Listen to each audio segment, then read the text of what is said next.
అందరికీ నమస్కారం. ఈనాటి కథ అపార్థం. ఒక గ్రామంలో సోముడు అనే యువకుడు ఉండేవాడు. అతనికి చిన్నతనంలోనే తల్లిపోయింది. యుక్త వయస్కుడు అయ్యే తరుణంలో తండ్రి కూడా పోయాడు. తరువాత అతను తన గ్రామానికి కొంత దూరంలో ఉండే మరొక గ్రామంలో తనకు ఈడోజోడు అయిన కన్యను చూసి ఘనంగా పెళ్లి చేసుకున్నాడు. సోముడు పెళ్లాడిన కన్య పేరు కాంతం. ఆమె చాలా చక్కనిది. ఆమెలో రూపానికి తగినట్టు గుణం కూడా ఉన్నదేమో పరీక్షించి తెలుసుకోవాలని సోముడికి అనిపించింది.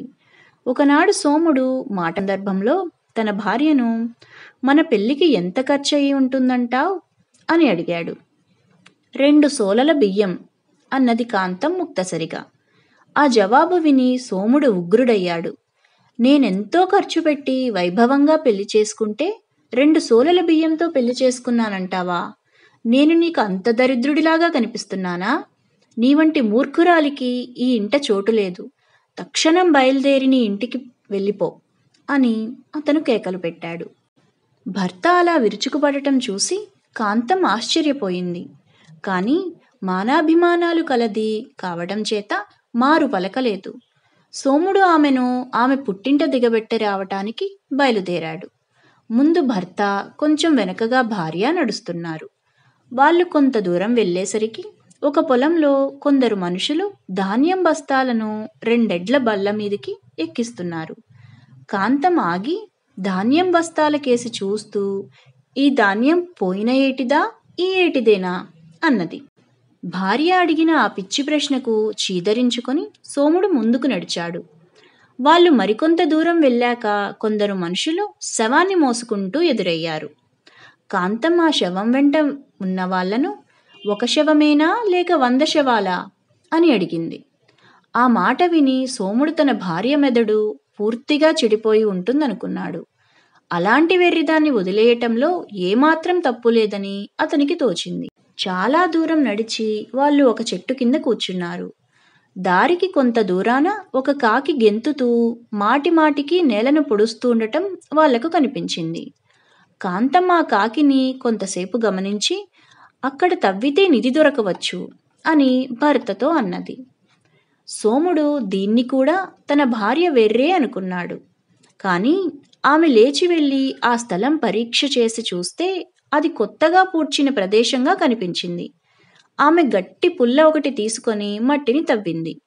3 లోతున ఒక కుండ, దాని మూతలో ఏవో ఆహార పదార్థాలు కనిపించాయి. ఆ కుండలో బంగారం కూడా ఉంది. అది చూసి సోముడు నిర్ఘాంతపోయాడు. తన భార్య తాను అనుకున్న దానికన్నా తెలివిగలదేమోనని అతడికి ఇప్పుడు పెద్ద అనుమానం కలిగింది. ఇక్కడ నిధి ఉన్నదని నీకెలా తెలిసింది అని అతను భార్యను అడిగాడు. అనుమానం కలిగింది. మట్టిని కాకి ఎందుకు పొడవాలి? నేల దిగువన ఏదో ఆహారం ఉండి ఉండాలి. ఎవరన్నా ఆహారం ఎందుకు పూడ్చిపెడతారు? ఏదన్నా విలువైనది పూడ్చిపెట్టినప్పుడు దానికి రక్షగా భూతాలు తోడుంటాయని ఏదైనా బలిపెడతారు అన్నది కాంతం. కాంతం బుద్ధి సూక్ష్మమైనదేనని సోముడు ఒప్పుకోక తప్పలేదు. అలాంటి మనిషి లోగడ అంత పిచ్చిగా ఎందుకు మాట్లాడింది? ఎవరో శవాన్ని మోసుకుపోతుంటే 1 శవమా 100 శవాలా అని ఎందుకు అడిగావు? ఒక పాడె మీద 1 శవమే ఉంటుంది కదా అని అతను భార్యను అడిగాడు. ఆ చచ్చిపోయిన వాడు 10 మందికి బతికుండగా సహాయపడిన వాడైతే వాడి చావు 100 మంది చావుతో సమానం. తన కోసమే తాను బతికిన వాడైతే వాడి చావు వాడిదే. ఆ చచ్చిపోయిన మనిషి లోకోపకారి అవునా కాదా అని అడిగాను అన్నది కాంతం. ఆమె మాటలో ఆ అర్థం ఉన్నట్టు సోముడు ఒప్పుకోవలసి వచ్చింది. పొలంలో ధాన్యం చూస్తూ ఈ ఏటి పంట కిందటేటి పంట అని ఎందుకు అడిగావు అన్నాడు సోముడు. అప్పులు పన్నులు అన్నీ పోగా మిగిలితే అది కిందటేటి పంట. ఆ బస్తాలన్నీ భూస్వామి సొంతమన్నమాట. అందులో నుంచి అప్పులు తీర్చి పన్నులు చెల్లించవలసి ఉంటే ఆ బస్తాలలో భూస్వామికి మిగిలేవి కొన్ని మాత్రమే. ఆ ధాన్యం బస్తాలన్నీ భూస్వామి గాదులు చేరతాయా లేదా అని తెలుసుకునేటందుకు అలా అడిగాను అన్నది కాంతం. ఆమె వివరించిన మీదట ఆమె ప్రశ్న తెలివైనదేనని సోముడికి అర్థమైంది.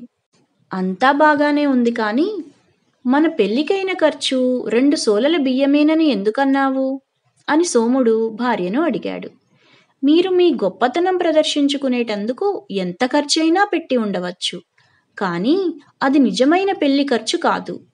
మీ ఆప్తులకు ప్రేమతో ఆప్యాయంగా చేసిన ఖర్చే నిజమైన ఖర్చు. అది 2 సోలల బియ్యం అన్నాను అన్నది కాంతం. ఈ సమాధానం విన్న మీదట సోముడు తన భార్యకు క్షమాపణ చెప్పుకొని ఆమెతో సహా ఇంటికి తిరిగి వచ్చి ఆమెను ఎంతో గౌరవంగా చూసుకున్నాడు. కథ సమాప్తం.